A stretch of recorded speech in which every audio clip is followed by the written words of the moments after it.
pada dasarnya semua kita itu dapat hidayah. Betul. Kan kita saja hari ini nggak mau respon hidayah Iya. itu. Akhirnya apapun yang diberikan Allah dalam bentuk sinyal-sinyal yang seyogyanya itu jadi hidayah, nggak jadi hidayah buat Iya. kita. Lantas kita ngomong, aku belum dapat hidayah. Iya. Loh, kok bisa seperti itu? Maka pertanyaannya ini kan penting gitu. Apa belum terhidayahi? Ah, itu dia. Itu menandakan apa kalau kita balik? Sebenarnya hidayah itu kan senantiasa. Betul. Artinya semua orang udah terhidayahi hari ini harusnya. Cuman nggak jadi hidayah buat Ya, dirinya. betul. Itu dia.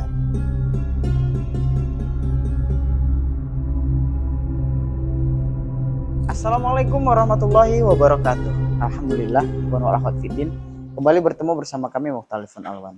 Pada video kali ini kita lanjut membahas tentang pembahasan kita bersama Bang Budi kemarin tentang 2 perangkat yang Allah berikan kepada kita untuk keluar dari masalah atau untuk menghadapi masalah. Lanjut, langsung kita ke Bang Budi. Assalamualaikum warahmatullahi wabarakatuh, Bang. Waalaikumsalam warahmatullahi wabarakatuh. Wah, agak bingung juga aku nih narasumbernya Ustadz atau rocker. Sesuai mood ya kan, Bang? Iya. Gitu deh memang. Kalau orang seniman gitu deh, apalagi mood ya disesuaikan dengan tampilannya ya kan. Oke lah. Lanjut Bang, pembahasan kemarin. Ya kan? Pembahasan kita tentang modal dasar ya, yang diberikan oleh Allah berupa sami basor di video kita yang lalu ya.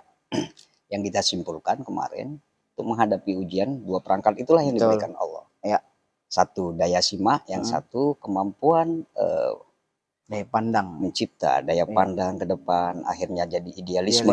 Ya, Dan betul. kita plot aja kemarin bahwa seyogyanya idealisme yang ideal itu yang dari Allah tentu. Karena kenapa? Karena kita ciptaan Allah. Ya yang dari Allah lah idealisme. Betul. Tapi kita memiliki kemampuan menciptakan idealisme buatan kita sendiri. Iya, betul. Nah, kita lanjut hari ini. Pertanyaannya, bagaimana ketika potensi yang 2 ini tidak kita berdayakan? Artinya kan 2 potensi itu memang udah diberikan Allah. Semua manusia dapat. Betul. Tapi ketika ini tidak bisa kita perdayakan, akibatnya apa? Kita mulai dari kata saminya dulu. Tentu kita bicara menggunakan dalil ya. Kita buka aja satu surah. Al-A'raf ya. Surah 7. Al-A'raf ayat 100. Ya. Oke. Langsung aja Bang. A'udzubillahi minasyaitonirrajim. Bismillahirrahmanirrahim. Awalam yahdi lilladzina yarisunal ard min ba'di ahliha. Nah, sampai situ aja dulu. Kalau kita perhatikan ayat ini dimulai dengan sebuah pertanyaan. Kalau istilah bahasa Arabnya istifham ya. Sebuah pertanyaan yang sebenarnya untuk kita sadar di sana atau kita lebih paham di sana. Awalam yahdi. Apakah belum terhidayahi? Gitu dia bahasanya. Belum terhidayahi. Apa belum terhidayahi? Lilladzina yurisunal ardo. Orang-orang yang mewarisi ardun. Mimba di ahliha, setelah ahlunnya itu, setelah penghuni sebelumnya. Ahlun itu kan bisa diartikan penghuni, makhluk yang menempati sebelumnya. Artinya ini harus merujuk memang kepada ayat-ayat di atas. Benar. Bahwa ada peristiwa-peristiwa di masa lalu dikarenakan sesuatu kesalahan yang mereka lakukan, akhirnya penduduk bumi itu kena musibah dari Allah kan gitu, akhirnya hilang, akhirnya muncullah pewaris-pewaris baru, akhirnya penduduk-penduduk baru, makhluk-makhluk baru, manusia-manusia baru, termasuk kita hari ini kan gitu. Betul. Nah, pertanyaan ini kan yang seyogyanya itu menggugah kita itu sebenarnya cerita-cerita itu. Dan itu kata Allah, apa belum terhidayahi? Apakah belum menjadi hidayah? Kalau enaknya apakah belum menjadi hidayah? Hidayah itu kita artikan petunjuk kemarin. Hidayah itu kita artikan sinyal kemarin. Betul. Kan gitu kan? Betul, sinyal. Nah, peristiwa-peristiwa zaman di era yang lalu sebelum kita ini, karena kita hari ini kan juga pewaris bumi ini. Karena kita yang menempati bumi hari ini, apa belum jadi peristiwa-peristiwa itu hidayah buat kita? Yang bisa menuntun kita, yang bisa menggugah kita hari ini gitu. Nah, ini siokianya yang perlu kita sedikit agak Simak ya. simak lah kalau menggunakan kata simak, walaupun Iya. kata simaknya di ujung nanti Iya. kan. Ini yang perlu sebenarnya. Hmm. Karena apa kata Allah? Langsung masuk desuasi itu kalau saya mengartikan sih desuasi. Desuasi ya. Coba baca langsung aja. Ayat berikutnya. Iya. Allau nasya'u asobnahum bizunubihim. Kalaulah kami suka, kata Allah, tentu akan kami timpa musibah mereka itu dikarenakan mereka telah melakukan banyak dosa-dosa dengan dosa-dosa mereka, kan gitu kan? Iya. Artinya gini. Nah, disinilah makanya saya kalau balik tadi di kata cantik betul ayat ini, Allah berkalam di sini menggunakan kata awalam yahdi itu. Iya. Sebuah pertanyaan yang sioknya menggugah kita. Kan gitu kan? Sebetulnya Kalaulah mau kami negur ya. suka, walaupun ini saya menangkapnya ini sebuah ancaman, sebuah desuasi. Kalaulah kami suka, ini dibinasakan aja lah karena banyak kali dosa manusia ini. Terkesan otoriter, Bang. Otoriter. Tapi kan kalaulah kami suka, kalau cerita suka hari ini, Allah suka nggak ngajak kita ini? Enggak lah. Kan enggak kan? Allah Rahman Rahim kok. Ya itu tadi, Allah Rahman Rahim gitu. Maka pertanyaan ini penting ini buat kita akhirnya sebenarnya. Betulnya nih Allah mau mengazab kan gitu kira-kira ya. Allah sukanya itu, walaupun kita hari ini bergelimang dosa, kan gitu kan? Maunya kan kita tobat ini. Allah maunya kita tobat. Allah sukanya kita tobat. Kendati kita bagaimana perilaku kita sebagai makhluk hari ini yang barangkali begitu kurang ajar kepada Rob kita. Tapi Allah maunya kita tobat. Bukan azab. Azab itu nggak menyelesaikan persoalan. Hanya udah bumi hanya udah kita dampaknya. Kita yang rugi akhirnya. Nah sioknya makanya ini cantik betul dengan pertanyaan istifham supaya kau paham itu loh. Allah itu nggak suka sebenarnya untuk memberi musibah kepada kita. Benar itu kesimpulannya. Kesimpulannya itu.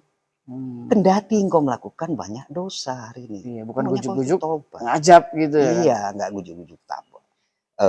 Azab. Ya di mana tadi bahasa hakim tadi Rahman Rahimnya Allah. Seperti itu Allah.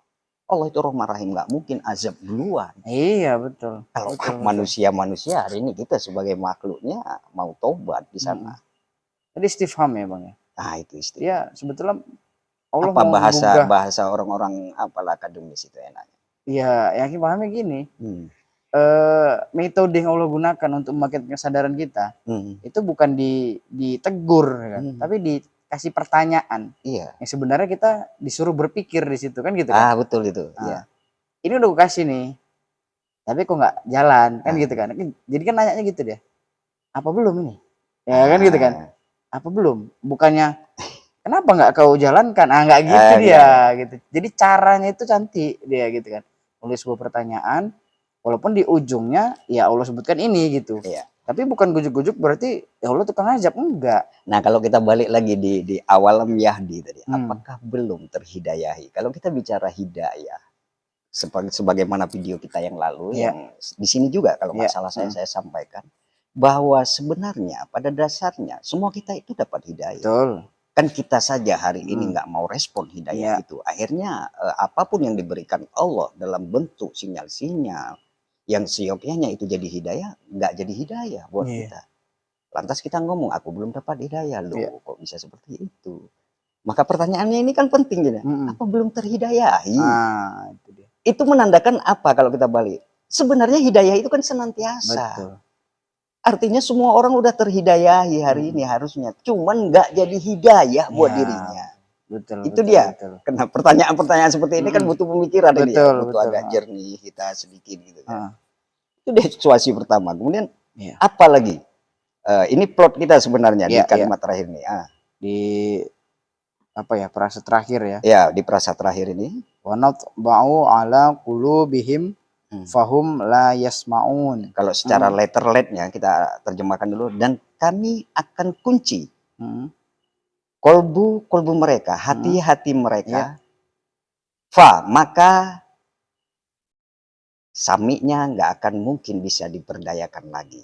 Nah ini juga apa ya, sebuah desuasi yang dari Allah ketika sesuatu hal yang diberikan Allah kepada kita akhirnya itu nggak menjadi hidayah, dampak terakhirnya itu ini sebenarnya. Ketika kita tadi Allah sebenarnya nggak suka dengan itu, teman kita terus-terusan senantiasa melakukan junub-junub, dosa-dosa tadi, akhirnya dampaknya akan dikunci oleh Allah. Sehingga apa? Potensi yang diberikan awal itu nggak berpotensi lagi buat kita, nggak bisa kita gunakan. Ini terjemahan secara letter-let. Tapi saya memandang karena ini istifham ya, untuk memahamkan kita. Kayaknya Allah kok zolim juga ya. Artinya kejam betul main kejam kunci-kunci betul main gitu. kunci kolbu, akhirnya sami yang udah diberikan justru nggak bisa kita berdayakan lagi, nggak bisa dipakai. Makanya saya berpikir apa iya seperti ini. Saya coba runut apa ini, coba saya telusuri, kayaknya nggak mungkin lah. Kemudian saya tinjau dari secara ilmiah lah ya, ilmiah alamiah kita aja. Sebenarnya apapun yang kita lakukan dampaknya kan kita juga yang rasakan. Kita nggak gujuk-gujuk hari ini atau seketika saja nyalahkan Allah di sana. Hasil perbuatan manusia itu sendiri, akhirnya dampaknya manusia itu yang rasakan. Kemudian satu potensi yang diberikan Allah untuk menyempurnakan perjalanan hidup kita itu berupa dua bekal, yaitu satu diantaranya sami tadi itu, daya nyimak kita itu.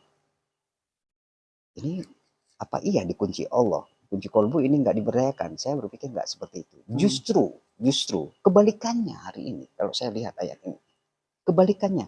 Daya simak yang udah diberikan Allah, potensi menyimak sesuatu hal yang itu bisa kita jadikan hidayah nantinya, justru tidak kita potensialkan, maka akhirnya kolbu kita itu terkunci. Logisnya gini dia, ketika kita melihat sesuatu, menyimak sesuatu hal, baik itu peristiwa atau apapun, itu akhirnya biasa menjadi keyakinan buat kita. Pernah ingat kajian kolbu? Kolbu itu wadah iman. Betul. Sebuah keyakinan itu adalah iman. Nah, kalau sesuatu hal yang kita tangkap nggak jadi iman buat kita, untuk apa kolbu ini?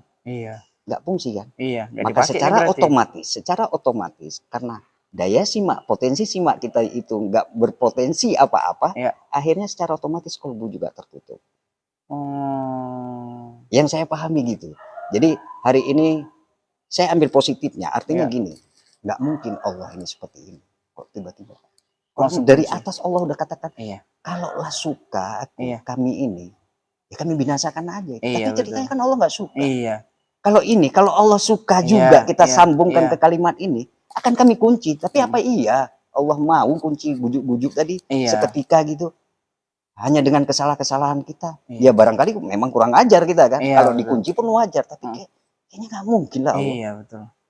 Jadi hari ini daya simak yang udah diberikan Allah, potensi simak itu yang tidak kita potensialkan, kita tidak gunakan, akhirnya nggak berdaya guna dia buat kita. Lah lantas kolbunya untuk apa? Makanya secara otomatis terkunci. Nggak dipakai. Kalau kemarin saya ingat ini Ustadz Pangan terjemahkan ini satu di antara penyakit kolbu. Tobian ya. Sebuah kebiasaan, kita bisa aja juga tarik ke sana, nggak salah sih itu. Nah kebiasaan kita hari ini ya, barangkali masih menggunakan, kalau bahasa kita kemarin masih menggunakan ajenon kita menangkap sesuatu hal. Akhirnya macam mana mau dapat hidayah kalau hanya pendengaran? Dengan fisik aja ya. Fisik aja gitu. Pesan apa yang disampaikan oleh Allah? Dari setiap kejadian, dari setiap peristiwa yang kita lihat maupun kita dengar. Nah dalam bab ini kan bab kisah ini, bab Qasas. Allah menceritakan Qasas, ini baru cerita saja, harusnya punya dampak buat kita loh. Betul. Harusnya kita yakini, karena kisah itu dari Allah. Udah pernah terjadi gini. Gitu lantas kita abaikan saja hari ini. Lantas kita nggak bisa nyimak. Apakah kita nggak dengar ini banyak kisah orang Sodom hari ini yang di dunia hanguskan Allah? Kan gitu kan, banyak lah Qasas-qasas di Quran itu yang dampak yang mereka rasakan itu memang luar biasa. Satu case lah Bang yang berkaitan dengan yang bilang tadi. Ini terbukti banyak orang yang hari ini nggak make daya simaknya tuh Bang. Iya, cuman denger aja. Nah, contohnya itu tadi. Kalau suruh nyeritakan kisah-kisah di Quran, banyak orang bisa. Jago. Tapi apa pesan Allah dalam cerita itu? Nah, ini yang nggak mampu ditangkap. Itu pembuktian bahwa seseorang mampu atau tidak menggunakan daya simaknya itu di situ. terbukti sampai hari ini banyak sebenarnya kesalahan-kesalahan yang lalu yang udah diperingatkan, udah diceritakan, masih terulang. Ya iya. Nah, Ya sunatullahnya kan gitu, Kim. Iya. Jadi sesuatu hal yang udah terjadi di era dulu, ketika ini sudah diingatkan, tidak juga berubah, ya akan terulang lagi. Betul. Terulang lagi dengan pelaku yang berbeda, waktu yang berbeda, betul. Peristiwanya sama. Iya. Peristiwanya sama, benang merahnya sama. Artinya apa ya tadi? Daya simaknya kan berarti kan nggak dipakai gitu loh. Itu. Alah ini kan apa bahasanya? Kalau itu ini kan legenda, kan gitu jadinya kan? Ya gitu-gitulah kan kisah kalau katanya. iya. Loh, kisah nggak bisa pakai jadi terjadi kok hari ini. Nah, jadi kita juga nggak mau nyalahkan ahli sejarah, artinya yang memahami itu. Ya iyo lah kalau kita mau melihat ayat ini, kalau hari ini kita sudah paham betul dengan kisah tersebut, yuk kita agak lebih jauh sedikit, kan gitu kan? Ini apa pesan Allah ya? Kalau bisa pun kita penuhi pertanyaan Allah itu, awalan yahdi, apa belum terhidayahi dengan kisah-kisah tadi? Nah itu yang penting sebenarnya, apa belum jadi hidayah, belum jadi petunjuk buatmu itu, kisah-kisah itu tadi, buat kita ini kisah-kisah itu tadi. Udah dari bahasa lain ini juga udahlah cukup lah yang lalu aja lah, kau nggak usah lagi kan gitu kira-kira. Udah cukup ini jadi hidayah aja, kau nggak usah lagi, jangan buat aku ini bahasa kitanya kan, jangan buat aku ngunci samimu itu gitu kan. Nah, itu bahasa manusianya lah ya. Jangan kau paksa aku untuk ngajak kau gitu lah kira-kira kan. Sebenarnya aku nggak suka dengan hal-hal itu gitu. Tapi ya, ini kan mengingatkan bahwa Allah juga punya hak gitu, prerogatif. Oh iya pastilah. Untuk, kadang kan kita gini terlena dengan Allah Rahman Rahim, Rahman Rahim kan gitu kan. Ujungnya lupa kalau Allah juga punya hak loh. Hak prerogatif. Kan gitu kan. Mau Allah azab tuh haknya Allah. Iya. Gitu. Jangan, jadi sebenarnya gini, jangan kita paksa Allah untuk ngambil haknya itu kan gitu kan. Yang sebenarnya Allah nggak mau kan gitu kan Bang. Iya. Kira-kira gitu. Jadi ya perlu dipahami baik-baik ini Bang sebenarnya ya kan. Ya itu tadi. Jangan sampai salah persepsi, ujungnya orang yang baca pertama kali pasti mak ngeri-ngeri ancamannya nih. Kan gitu kan. Main ajab aja nih gitu kira-kira. Jadi kalau kita balik tadi Kim, kalau di awal tadi kita buka bahwa bagaimana sih seseorang ketika tidak bisa mempotensialkan potensi dasar yang diberikan Allah berupa sami tadi, karena kita pembahasannya di sami hari ini, kolbu terkunci. Itu. Penyebabnya apa? Karena kita tidak mempotensialkan daya simak kita. Akhirnya apapun peristiwa, apapun hari ini kejadian itu nggak jadi hidayah buat kita. Sebenarnya ini bab ringan saja, Mas. Kalau saya sih memahaminya bab ringan, artinya sebuah kisah saja diceritakan Allah. Tapi sudah sebegini dampaknya buat kita. Betul. Kan gitu kan? Sebuah kisah, sebuah kosos, sebuah cerita yang dibuat Allah gitu. Peristiwa orang-orang terdahulu diceritakan lagi, tapi kita nggak bisa mengambil itu sebagai hidayah buat kita, sebagai petunjuk buat kita untuk ya pembelajaran lah buat kita ya. Tapi dampaknya seperti ini. Lah kalau kita udah terkunci, kalau kita mau ngapain lagi kita? Ya berbuat segala sesuatu ya fisik. Iya betul. Terlalu fisik, nggak beranjak dari kolbu. Nggak jadi apa-apa juga jadinya. Jadi ini dampaknya Gim. Finish ya.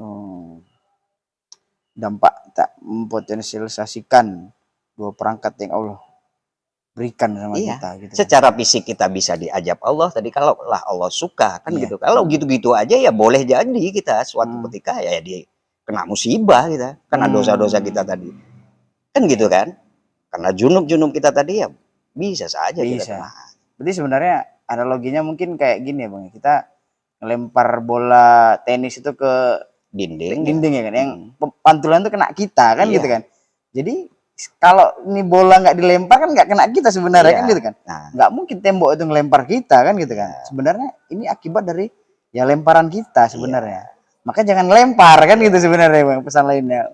Jadi pesan lainnya kalau saya kaitkan ini dengan ma'rifatun mengenal diri. Nah, ini termasuk sebenarnya sebuah kajian kaji diri, itu, mengenal diri kita, sebuah potensi ini yang diberikan Allah ini seyogianya kita maksimalkan. Betul. Supaya ke depan ya insya Allah dengan banyak apa istilah-istilah yang di luar itu, man arofa nafsahu Iya. wa man arofa robbahu. Bahu ya. Kita mau ke arah sana Iya. ini sebenarnya kan gitu kan. Udah pernah kita bahas kemarin tuh. Iya, tapi kan ini kan banyak betul, Betul. tentang naf ini yang belum kita pahami. Iya, Akhirnya iya. kita kambing hitamkan lah Allah di sana, kita salahkan lah Allah. Padahal salah kita semua. Betul. Kita salahkan setan, kajian kita kemarin itu. Kalau ternyata kita yang nggak kenal diri kita. Iya. Jadi selesai, saya pikir itu dampak yang paling masalah kisah saja, dampaknya seperti ini yang bisa kita rasakan. Iya, berarti coba. Jadi jangan sampai lah ya, jangan sampai kalaupun secara konteks tadi jangan sampai terkunci, akhirnya tidak bisa kita berdayakan lagi potensi, tapi kita lihatnya sisi lain tadi. Justru potensi yang kita punya itu kita potensialkan supaya kolbu kita itu tetap terbuka. Iya. Jadi iman buat kita segala peristiwa Betul. itu. Kan gitu kan. Iya, Ini dari Allah loh. Jadi iman buatku. Jangan sampai ini kejadian menimpa diriku. Jadi iman. Akhirnya kan kolbu tetap terbuka. Iya. Nah, kalau kita kelakuan kita, kalau kita kaitkan dengan tobiat kemarin negatif, ya asal denger aja lah, udah apa nggak ketutup, tabiat kita jelek akhirnya. Saya pikir itu kesimpulan kita ya. Oke. Dapat poinnya Bang. Apa ya, pintas sederhana tapi ternyata ketika dibahas nih dalam kan gitu kan. Iya, karena kesannya kan ini ya udah. Oh karena ini, cuma gitu aja. Oh nanti banyak dosa diajab, cuma sekedar gitu. Padahal kalau kita kaji, dengan metode Allah mengingatkan kita segala macam, bahwa Allah menunjukkan Allah juga punya hak untuk mengini walaupun Allah nggak suka kan gitu-gitu. Sampai dampaknya tadi kan kunci. Nah kalau ayat ini kan ketika kita tidak mempotensialisasikan sami tadi Bang. Iya. Maka tidak bisa mempotensialkan. Ya, terkunci gitu jadinya ya. Iya. Bagaimana sebaliknya? Sebaliknya dalam makna kalau kita mampu mempotensialisasikan sami dan basar kita, kayak apa jadinya? Gitu ya. Sebenarnya ya kita terjawab di kalimat awal. Hanya saja kalau mau pendalaman memang ada ayat lain memang. Oh ada ayatnya. Berarti ada ya? Ada. Cuman mau kita bahas juga ini. Panjang rupanya? Ya lumayan lah, namanya kita bayar, mau kita jelasin sesuatu ya pasti panjang. Kita lihat jam dulu lah. Oh nggak sempat kayaknya. Ya udahlah, kali depan saya janji. Artinya hari ini dengan orang bagaimana ketika dia nggak bisa mempotensialkan, bagaimana sebaliknya ketika dia bisa potensialkan. Saya janji ke depan insya Allah kita bahas itu. Nah, gitu ya. Langsung aja video depan nanti kita bahas ketika kita mampu mempotensialisasikan sami dan basar kita, ini jadinya. Gitu ya. Oke, ya. Ikhwan wal Fiddin, itu tadi pembicaraan kita, bincang-bincang kita dengan Bang Budi tentang dampak dari kita yang tidak mampu mempotensialisasikan sami yang Allah berikan pada kita, perangkat yang Allah berikan kepada kita. Ini dampaknya. Semoga obrolan ini bermanfaat, dan jangan lupa video berikutnya kita akan membahas sebaliknya. Ketika kita mampu mempotensialisasikan sami yang Allah berikan kepada kita, apa dampaknya kira-kira? Kalau penasaran, jangan lupa tonton video kita nanti berikutnya. Aktifkan loncengnya supaya dapat pemberitahuan di video kita berikutnya. Itu saja. Binasri minallah wa tungqarib. Assalamualaikum warahmatullahi wabarakatuh.